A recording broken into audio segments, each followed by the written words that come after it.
I want to be able to model but mentor just by leading a life of example. It's a lot easier just to show rather than it is to tell. you know?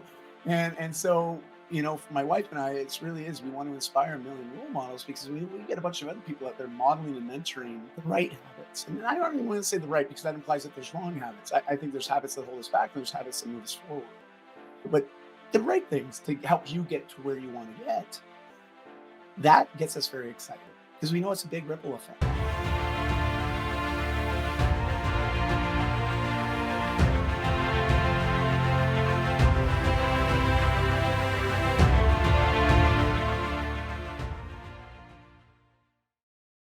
What is up, Impact Heroes? Welcome back to the show. I'm your host, Rick Ornelas.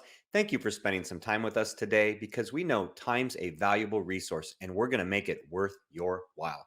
I appreciate each and every one of you, not just for listening, but for who you are. I know you're sparking change to make the world a better place every day, and I am humbled and grateful for your efforts. It takes all of us doing our part to spread positive change. And that's what this show is all about, motivating you with stories of struggle, courage, and hope to empower you to make a difference in your life and the lives of others. In case you missed it, We're not being our authentic selves because we're allowing social media, TV, advertisements, all this stuff, including friends and family, unfortunately, to say, hey, you're being too loud. You're being too quiet. You're too fat. You're too skinny. You're too this, you're too that. And essentially, we're just being put into this box, this prison of becoming someone that's not us. And it was at that age, I heard God say, you could actually be who you want to be. And he opened up my eyes to go, oh my goodness, it really is a choice. available everywhere you listen to your podcasts. Welcome back, Impact Heroes. Today we have the pleasure of speaking to our latest iSpark Chain social impact hero. And boy, are you in for a treat. It's going to be a fun day today. Our guest today wants to be your ultimate cheerleader and advocate so he can embark on a lifelong adventure to unlock your true potential and embrace the incredible person within you. More people need that for sure. He's purpose driven, passionate, and on a mission to inspire and positively impact 1 million role models across the globe. That's a big number. He does this through his infectious personality and contagious enthusiasm that truly set him apart. He has mastered the art of leading by example, always staying true to his values of fitness, family, faith, finances, and fun. Those are all resonate with me for sure. And he's an award winning author, sought after leader, lifestyle mentor, executive performance coach, TEDx, and keynote speaker. Please welcome the authentic, driven, honest, and inspiring ultimate super dad, husband extraordinaire, and all around life enthusiast, Dai Manuel. Dai, welcome to the program. Woo! Well, I forgot my pom pom. Sorry, otherwise I'd be cheerleading then. But yeah, it's great to be here, Rick. I'm super stoked. This has been a long time coming. I know it was meant to happen when it's meant to happen. But I appreciate your grace and understanding. I know I had to reschedule, but man, it's so good to be here, and I'm just excited, man, as usual. Yeah, you do. You have a great energy, which we were chatting off air for a while, and then it was like, wait a second, we should probably hit record, because some of this might be some good content. Yeah, and as far as the getting the scheduling, Mm. I do remember though that, and this speaks to you being a social impact hero. I do remember that you were serving someone, that you had a client that you were helping out in a time of need, and so I'm always open to that if that's what it means, and that's important. Thank you. Thank you. Yeah, and it's those don't happen that often, but I like to let people know that I mean friends, family, people that I work with, and when we have those moments when we really need help or that someone to talk us off the edge, so to speak. I know I've been there many times, and there's been someone that's been there for me, and I just every opportunity I have to do the same, I take it. I take it, and I appreciate your grace and understanding with that. And it was funny, right? Because I had the conversation with them, and it was all good. It's amazing how a simple conversation and just simply someone looking at you and saying, you know what, it's going to be okay. We can get through this. You know, and that just the soothing ability for someone that just understands what we're going through and is just there to empathize and relate and just express that they're there to support us. Don't worry, you're not alone. And so simple, right? So simple. Doesn't require a lot of energy, but yet I think it could happen more. You look at the I world today, agree. especially. Yeah. Yeah, I agree because I think that sometimes the collective, we Yeah. overcomplicate things, and we don't realize that at the fundamental basis, I mean, everyone just wants to be heard. They want to be listened to, they want to be seen, they want to be understood. And sometimes it's just being that ear, being that shoulder, being, that person of comfort for them to say, hey, it's going to be all right. I hear you. I see you. I know what you're going through. And that gets lost. Like you said, I think that gets lost a lot. You're right. And I mean, and to be fair, I know periods in my own life where if it wasn't about me, it wasn't about anybody. I do know, I remember those periods, especially in my 20s, as much as you want to be supportive of others, it was still always in the back of the mind, well, what's in it for me? Hmm. How's this going to help me? Is this going to hold me back? Like, I remember just thinking like that at times and catching myself thinking like, I'm just thinking, and, giving my head a shake, being like, oh, that's silly. Like would I like somebody else to treat me like that? Do I want to think that other people are having the same thoughts when they're helping me when I've asked for help? And eventually, it starts to right itself, but it's interesting. I guess we sort of have to go through those phases and recognize that to change it. But if we don't recognize it, well, it's pretty hard to change anything we don't know that we need to change. Yeah. Yeah, for sure. That resonates with me because I was the same way. I Mm, was, I mean, you and I were, talking about doing different sports mm, and things. And I mean, I was a very competitive guy. I was very active. And with that came a lot of selfishness. So with that came a lot of selfishness.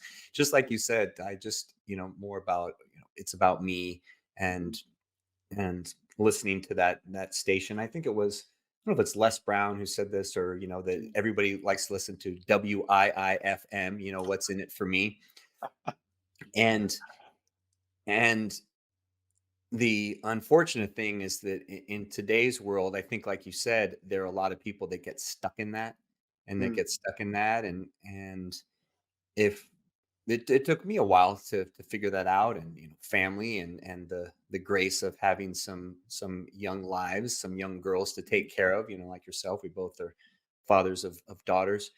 That I think a lot of that helped me in that regard. But I do want to dive into mm, what was kind of the changing point for you. mm. So before I get to that, I'm going to hold that question, because before I get to that, I want to ask you the question that we always start everyone off God. the show, which is super important, because we have you on the show because we see you as someone that is spreading positive change in the world, someone whose actions have a positive impact on others, and someone that we call a social impact hero by our definition of being an impactful individual. So what I want to know, Di, is, do you see yourself as a hero? It's okay. So I'm going to be fully transparent. I've always been that guy that would shy away from claiming anything about himself. Does that make sense? Like Hmm. I found it really hard for a big part of my life to just own something like that.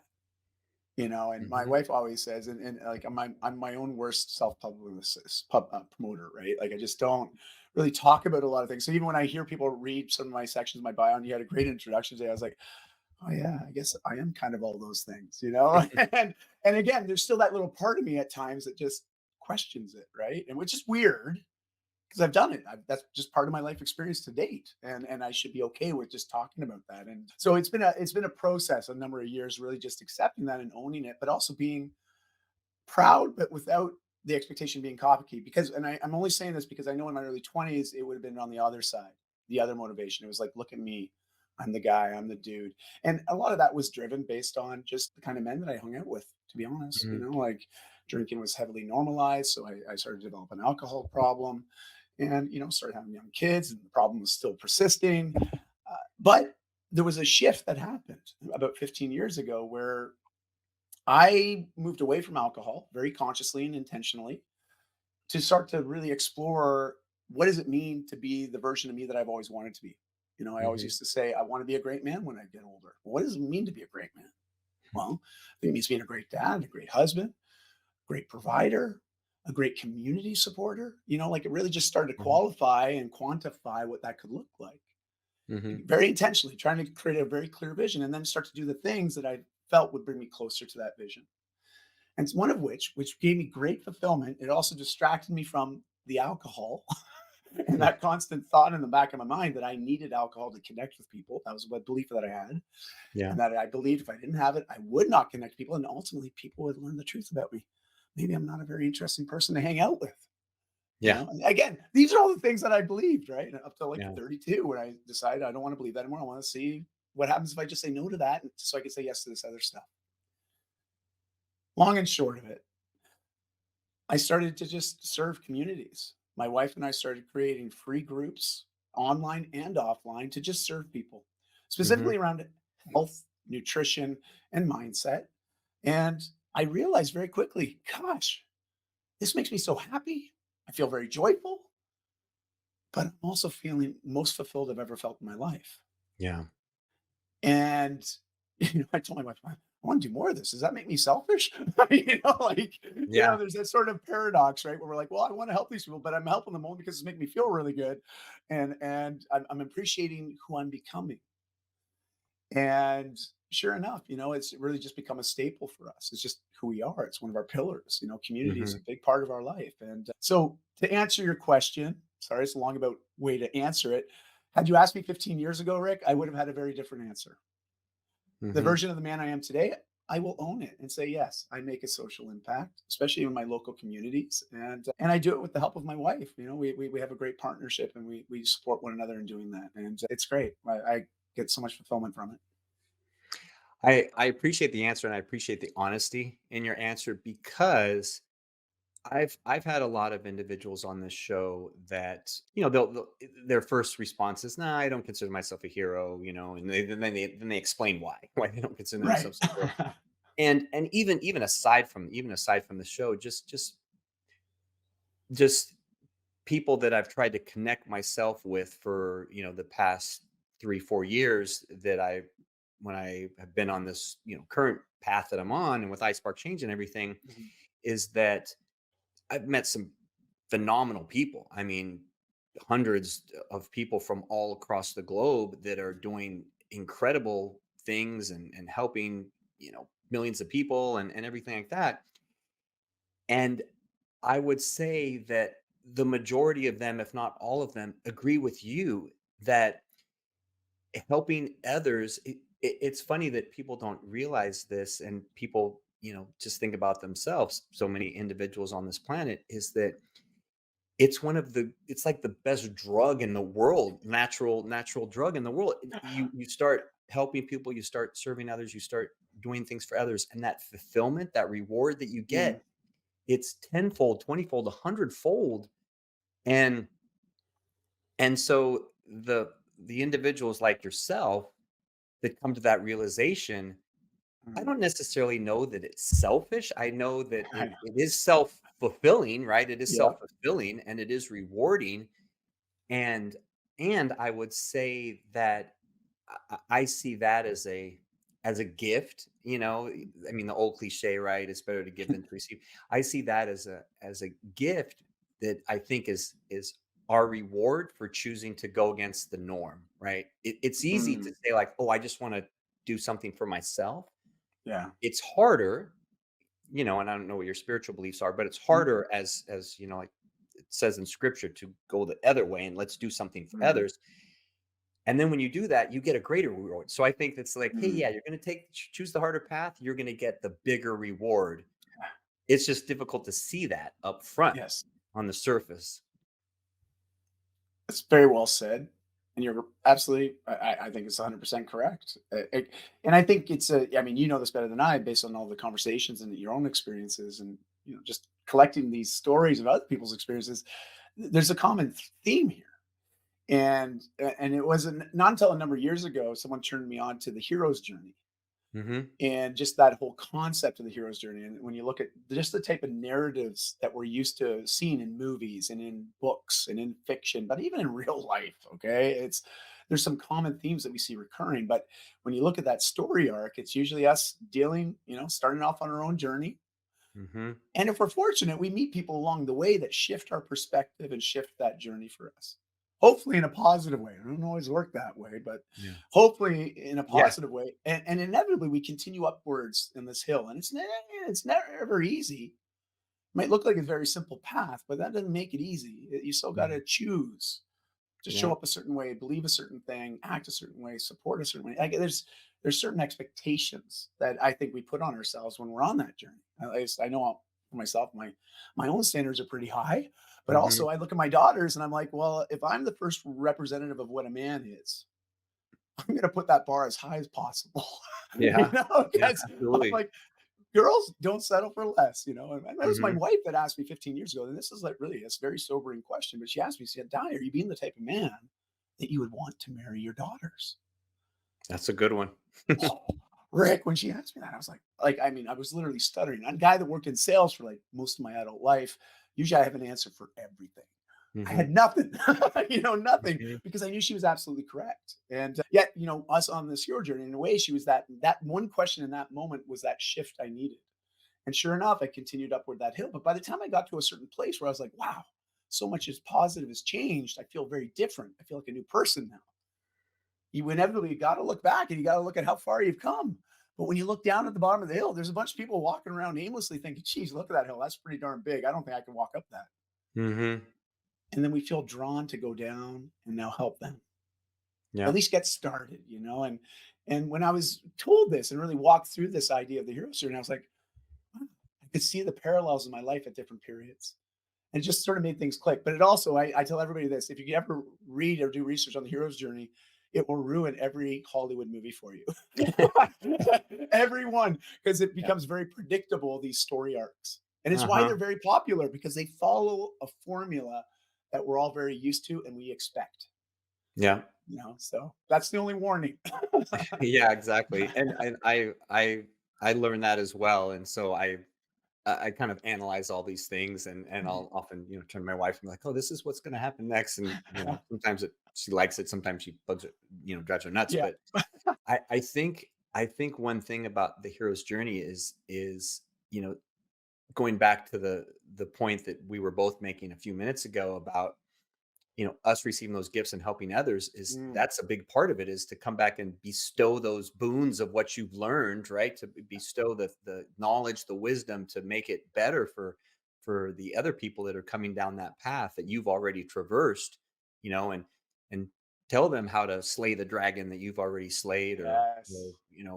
avoid the pitfall that you avoided. And what has been your experience? Something that has been a challenge, I know, for me at times. What has been your experience? So, if you are going to be that hero coming back Mm, and sharing what you've learned, right? That wisdom, that mhm, knowledge.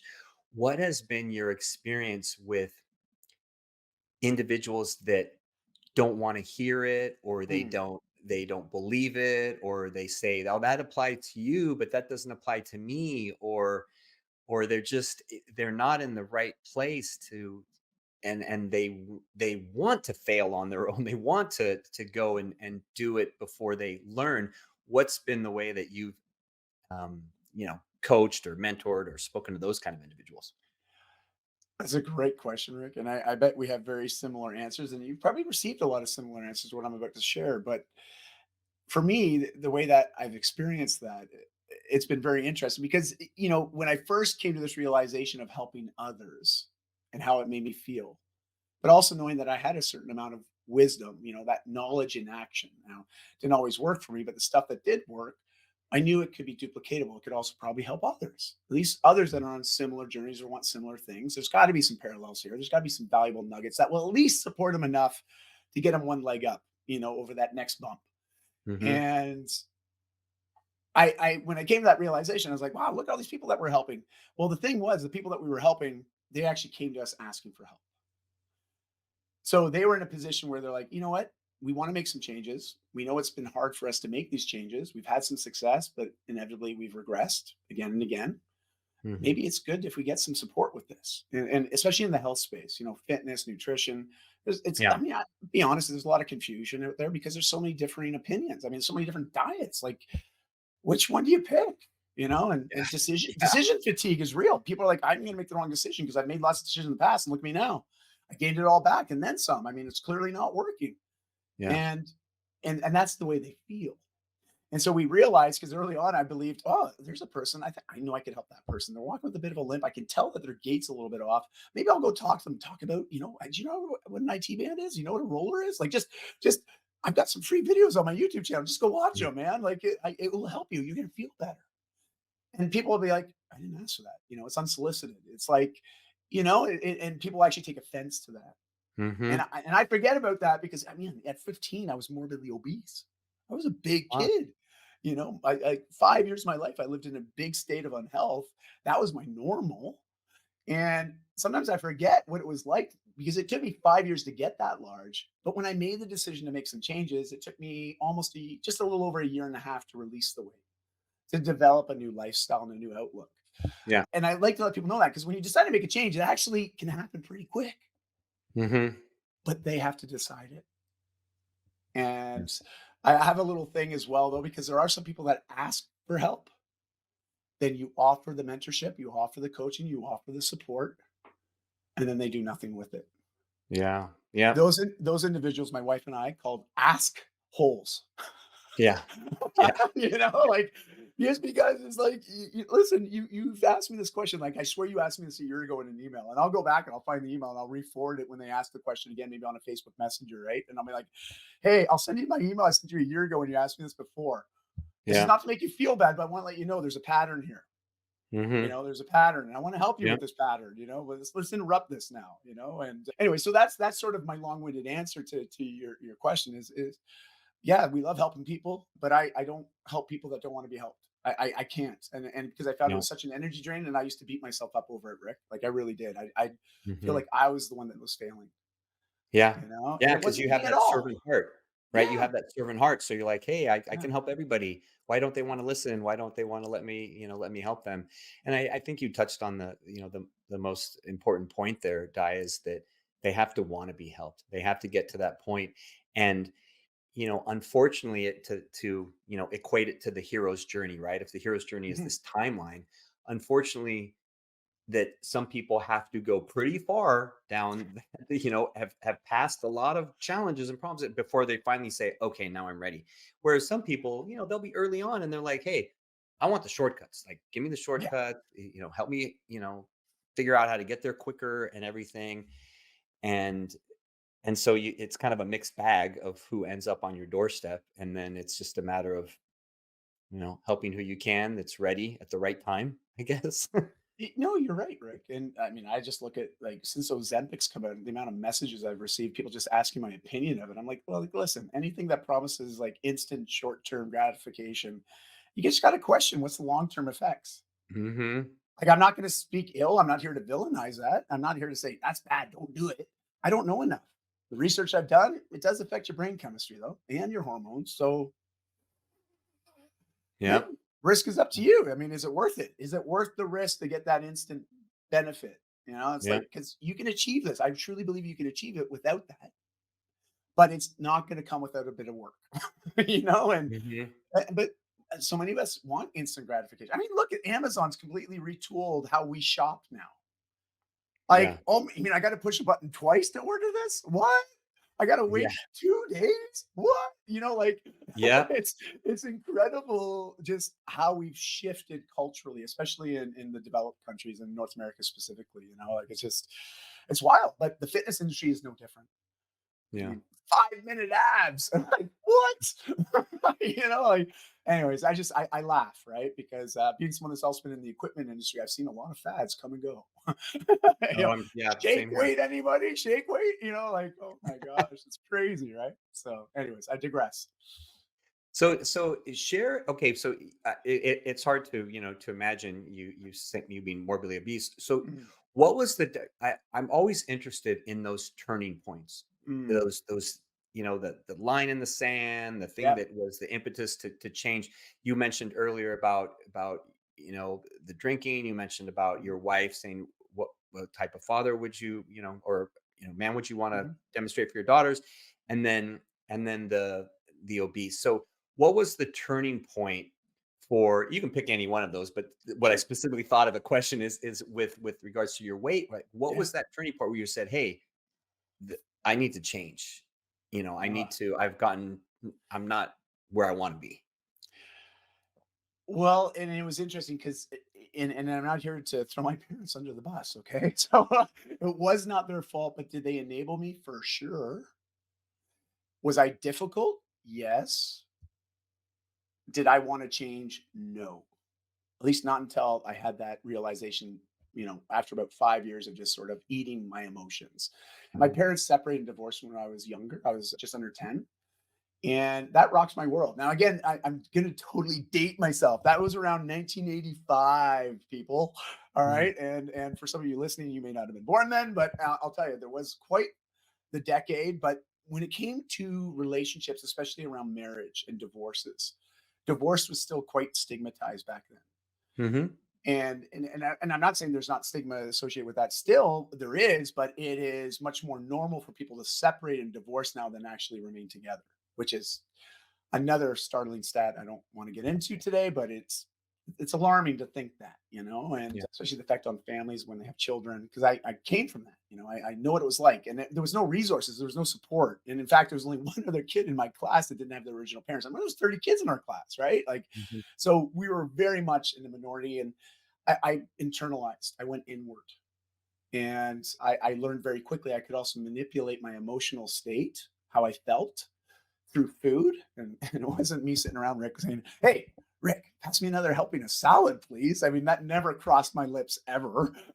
Yeah. But what I would ask for more is more of the savory foods, more of the sweet foods, especially. Yeah. And it made me feel better in the moment. It really did. Like in that moment, I got that little high from the sugar, from Mhm. those refined carbohydrates, and woo, I felt good in the moment.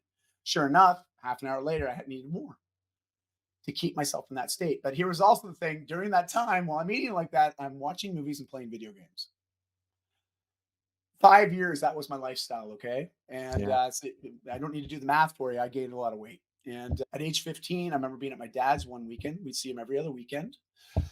And my dad was very good at enabling us because my brother and I, we would just say, "Hey, can we go rent a bunch of movies? Can we rent a video game? Great. Oh, let's stock the cupboard with a bunch of snack foods like chocolate bars, chips, like just, Mm.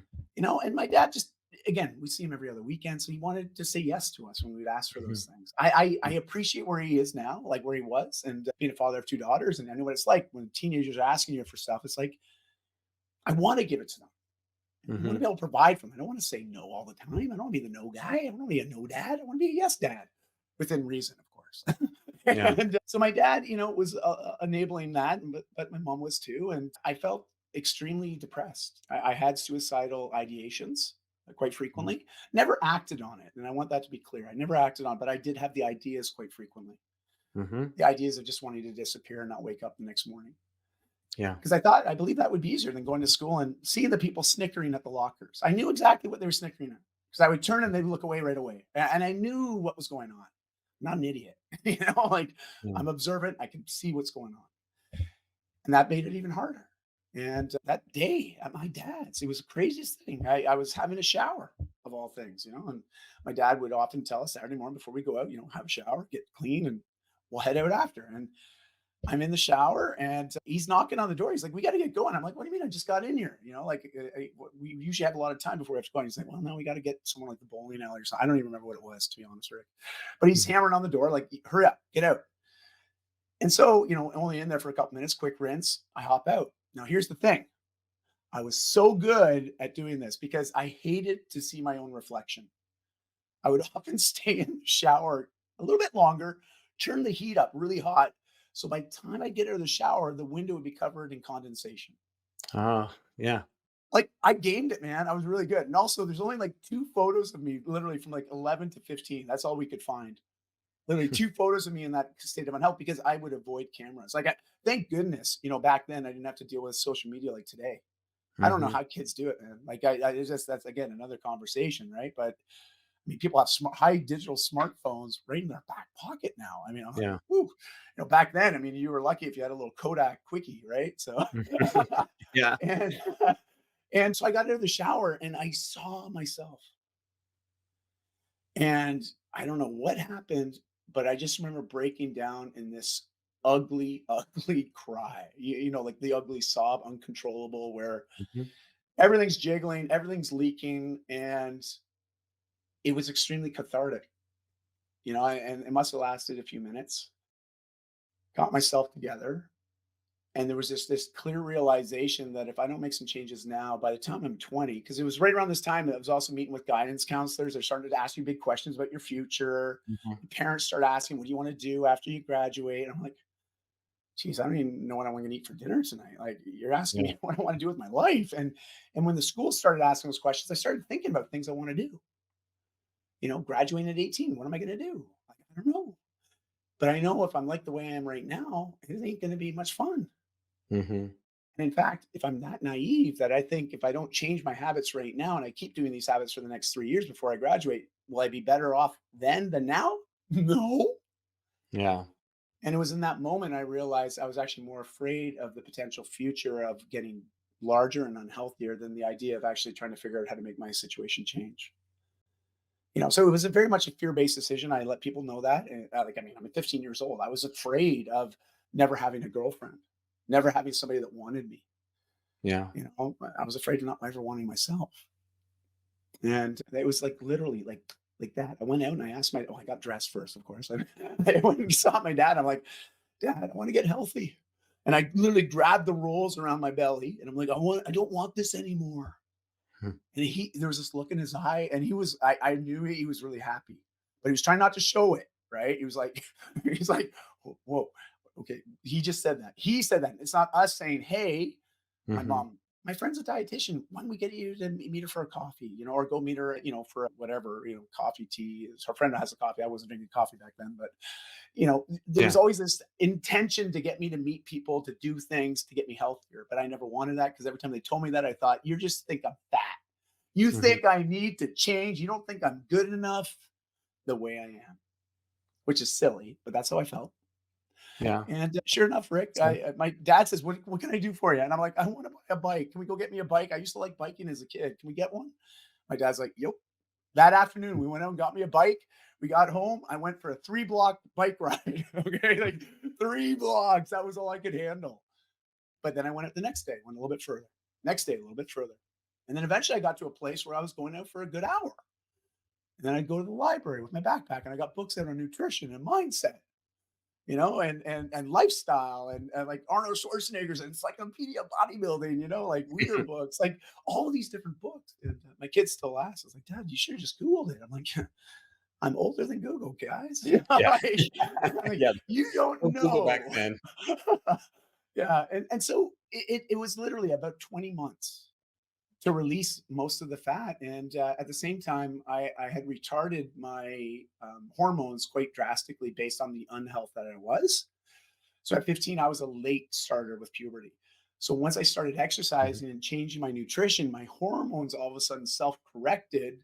This injection of testosterone, very good, by the way, Yeah. and my metabolism improved. And so it started to happen more quickly. I started to get healthy a little bit more quickly because of that. And so Yeah. I do want people to know that too. I was young. So making changes sooner rather than later is always a good idea. Don't hold off on it. Yeah. And so, yeah, Unintentional little unintentional biohacking there in with yeah. the So yeah. seriously, yeah. And so that was it. And after that experience, it was interesting because I had friends and my mom one day, very distinctly, I remember this, coming to our house. And I thought they were coming to just talk to my mom. They usually would stop by. They'd have some wine at 5 o'clock, talk about gardening. My mom loved gardening. She still does. And I don't know how people sit around talking about bulbs this, bulbs that. I don't know. I'm not that guy, okay? But my mom loves it, and I respect that. And her friends coming over, and I'm thinking, oh yeah, she's out in the backyard gardening. And they're like, well, actually, can we talk to you? I'm like, oh man, what did I do on the weekend? I'm probably in trouble. I'm thinking on the weekend, what did I do this weekend? I mean, maybe I'm in trouble. And anyways, they came in and they sat me down. They're like, Di, we've seen you make these big changes. Do you think you could help us make some of those? And Rick, that was the first time I felt like in my entire life to that point of 17 years that I had something of value to offer somebody else. And that changed my life right from then and there. I knew it didn't matter what I'd be doing the rest of my life, there'd be some sort of level of service helping people with change. Yeah. And yeah, so fast forward to now, 47, 30 years later, I'm still helping people. And I love it. I do it. I enjoy it a lot. It's Yeah. You're doing changed how I do it, but yeah. you're doing your passion, which is fantastic, and Yeah. you found it at a young age.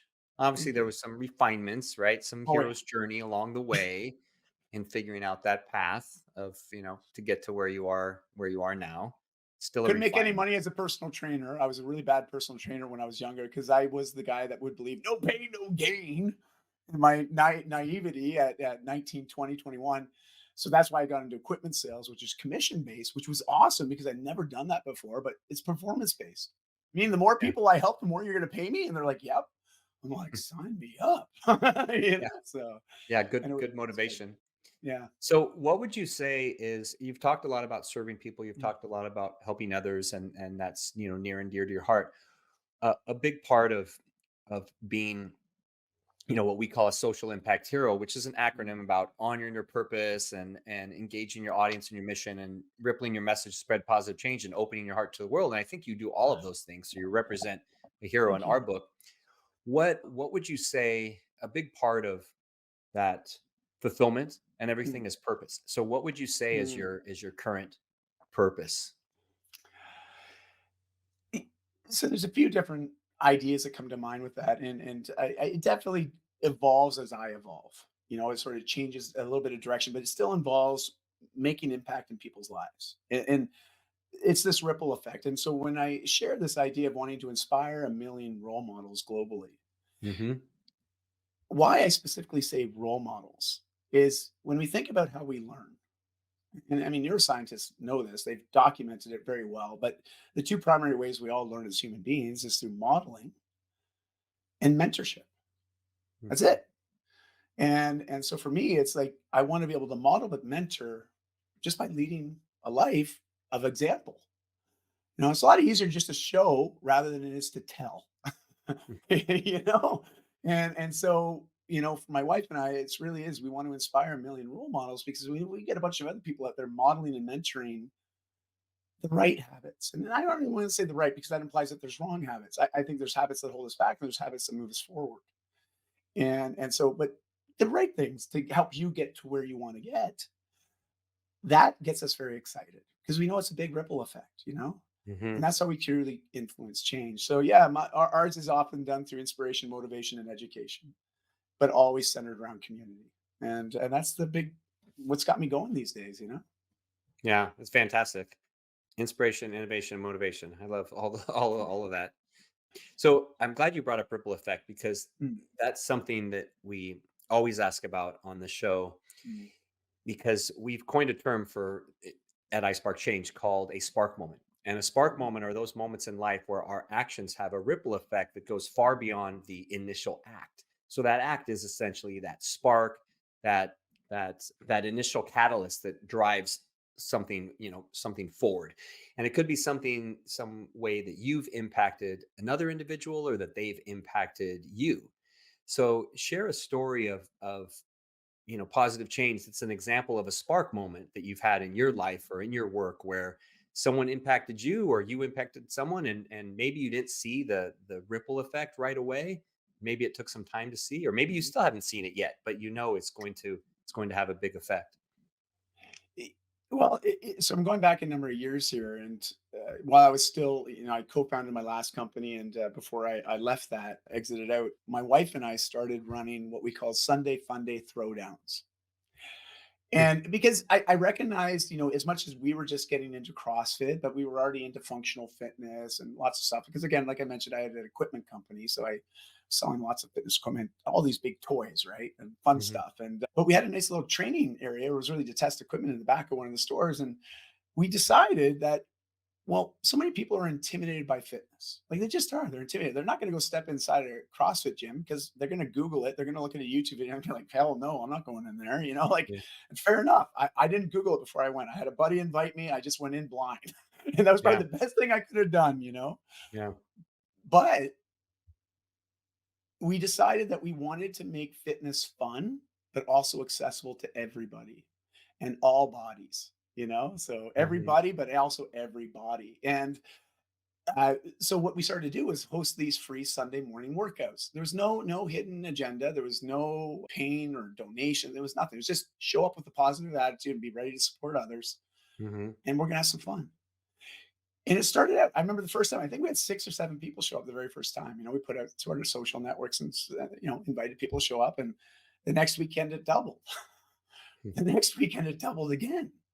And then it got to a point where we were running 5 1-hour classes on every Sunday morning after a period of Wow. about 2 years. And we were Jeez. getting over 100 people every Sunday coming out for these free workouts. And the community was just beautiful, because also people knowing my story with alcohol and me overcoming alcohol, we started to attract a lot of other people that were in recovery of some sort. Mhm. Mhm. So they started coming, and then they started inviting their friends, because those that are familiar with sort of recovery models, often fitness is a great tool to help you find something else to Yeah. substitute, especially initially. I know there is some people that go overboard with that too. It Yeah. becomes the new addiction, but at least it's a little healthier than the alternative option that you had before. But regardless, it was this wonderful supportive community of people. And literally, we had like 16-year-olds up to 80-year-olds. I had a guy named Hirsch, and this is the moment. This is the one where it really sunk in for me. Hirsch was this guy that was almost 60 years old. He had a prosthetic leg, and he was carrying around when he started coming on Sundays. He was carrying about an extra 60 pounds on him. Okay. So he's quite large, but he was a tall guy. He was like 6'2". He's a big, big man. Mhm. But also the nicest guy. I never saw him without a smile. I get him doing burpees with a prosthetic leg. Okay. Like, Wow. at first it was a challenge. Like, he had to learn coordination, right? Because he was not Mhm. active at all, Mhm. using that prosthetic as an excuse. And interesting to note is, because of a heroin overdose, he passed out with a leg pinned behind him, was discovered 3 days later, rushed to the hospital. They had to amputate the leg. Wow. And so, just to give you a little backstory that why he had that. And so, he had been clean for almost about 12 or 13 years by this point, that when he joined us. So he'd already been clean for a while, but he's been living with this prosthetic, just gaining weight. And I remember the day that he did his first box jump. It was a 6-inch box, but he's like, "There's no way. I'm never," like, he was looking at that thinking it was like as tall as him, right? Mhm. And I remember the day that then all of us were standing around. There was about 20 people in that session. And we were just looking at him, right? He's just looking at this box. He's like, "Oh, I don't know. I don't know." But then he did it right. And he landed it. And a guy with a big smile, I didn't think he'd get any small, like, bigger. And it was like it split his head in two, right? Like, sort of how South Park treats Canadians. I don't know if you ever Yeah. watched South Park, but we seem to Yeah. have flip tops up here in Canada for some reason. But Yeah. it was like that Yeah. moment with Hirsch. It looked like a flip top. And what was interesting about this, and why I'm bringing this up, is that was his little spark that we were able to help him create. Because after that moment, he became a yes guy when it came to fitness challenges.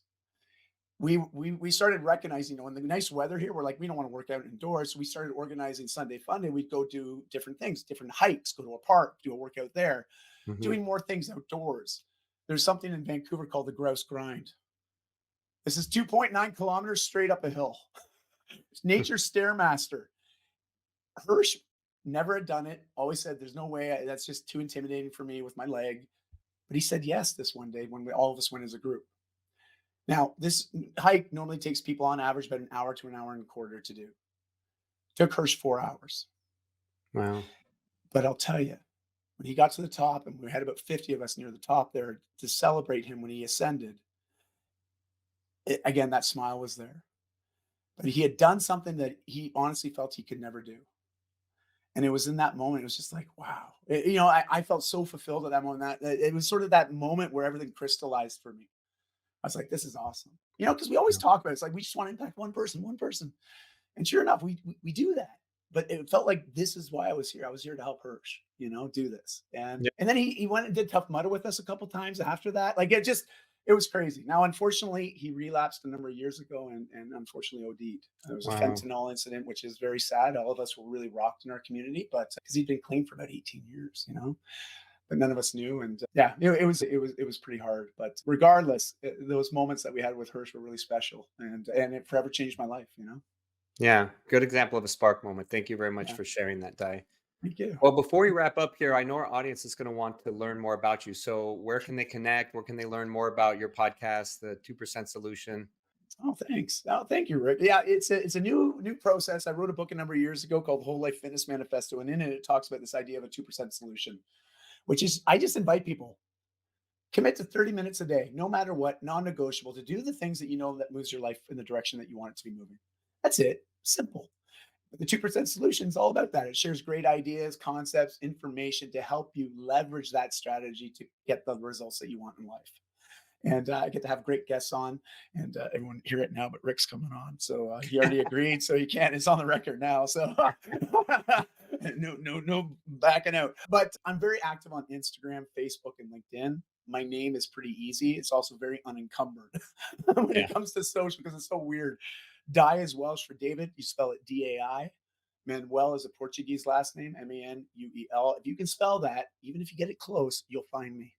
And just reach out. I always love just to connect with people. And Rick, I have to say, I absolutely love your show. I love everything you're doing. But the fact that you're capturing these conversations and allowing us to be flies on the wall to hear them and just absorb this wonderful, inspiring content, I truly believe input affects the output. This is great inputs, everybody. If you don't like the outputs, the results that you're getting in your life, you just got to look at what's going into your life. What are the media that you're constantly consuming? It's a huge influence. And substitute this podcast with all that stuff, good things are going to happen. Yeah. Well, thank you very much, Di. I appreciate the kind words and the support. And yeah, it's good advice too for individuals about that input. Making sure they're filling their glass and their brain with pure and positive input. Well, fantastic. So one final question here before we wrap Sure. up, and it's the question that we ask all our impact heroes, because our goal at iSpark Change is to positively impact 1 billion people within 5 years of launching our upcoming social impact social media platform. So we know we can't do it alone. We know we need the help of impactful individuals like yourself, leaders, heroes, to show others the way, because many people feel, as I once did, that they are too small to make a difference. Mm. So I value your thoughts and opinions as a hero on the program. So I want you to peer into the future, peer into the crystal ball, and tell me, what can the world become if everyone starts believing that they can change positively for the better? Well, it can quite literally be anything that we want, but I do foresee that being a wonderful place where we're not stressed and dealing with chronic stress like we are today. I think so many people live in a constant state of anxiety or depression, and there's a very much a feeling of isolation. As Mhm. much as we live in a world where we're more connected than we've ever been, we're actually more disconnected. What I envision, and especially what you're proposing, that's a completely different approach to the way we look at social media now, right? And I think if we had a tool like that, I know I'd sign up. I'd love to be on that. I'm telling you right now, I'm in. But also, I can see how that would have a huge ripple effect, because I know once people get around positive, they start to feel more positive. You get around kind people, you start being more kind. You start to see positive changes. You yourself will experience positive changes. We just need great examples, role models and Mhm. mentors. And so that's what I see is going to change the world. And quite frankly, I'm like, and you're probably the same way, Rick. I'm like, let's just give the keys to our daughters. The keys to everything. I'm Yeah. like, let's take government out, give them to our kids, because I swear they probably do a better job. Yeah. and and so I'm very optimistic about the generation that's coming up. And I know we're gonna have a huge switch when we look at the baby boomers and this mess. Well, they're just gonna start dying over the next 10 years. We're gonna have a huge population dip. This next generation is gonna be very critical. And so with the tools like you're proposing, man, anything's possible. Yeah, I agree, and I think that we will be in good hands. So Mhm. thank you for sharing that, and I want to just thank you for coming on the show, Di. Thank you for taking time to share your heart and wisdom with our audience. You came in, you over delivered, as I knew you would, and your desire to impact and serve others is evident. And you're filled with passion and drive, and you lead with a heart of humility and gratitude, which tells me you will continue to have success in all facets of life. And this is only the beginning of your social impact. Thank you, Rick. It's been an absolute pleasure being here today. Thank you so much. My pleasure. All right, Impact Heroes, that's our stories that connect us all. And we loved hearing Dai's today. Dai Manuel, you're not only an inspiring and amazing human being, you truly are an iSpark Chain's social impact hero. We'll see you all next time. Do you want Rick to speak at your event? Here's what others have to say. Did not know his story, and it was so inspirational, and his presence on stage, his authenticity was just incredible. Performance made me feel some type of way. My name is Craig Siegel. If you're looking for a speaker for your next event, hire Rick. I promise you this, you will not be disappointed. Visit rickcornelis.com to book him today. Remember, Impact Heroes, every positive action can be a spark moment that has a ripple effect that spreads far beyond the initial act. So go out there and spark change. Don't forget, if you enjoyed this episode, then please smash that 5-star rating on iTunes or Spotify and leave a review. We value your comments and we want to hear from you in the community. Thank you for listening. God bless you, and we'll see you next week on the iSpark Change podcast.